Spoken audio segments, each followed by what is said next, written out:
Hello, in front of me I've got Microsoft Surface Duo. In this video I'll show you how to use Google Maps offline. Firstly, let's open Google Maps. Tab button in the right corner and go to Offline Maps.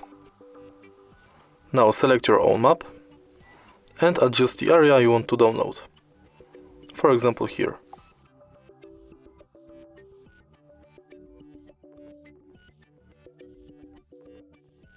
Now you can enter your map, turn off Wi-Fi and navigate offline in this area.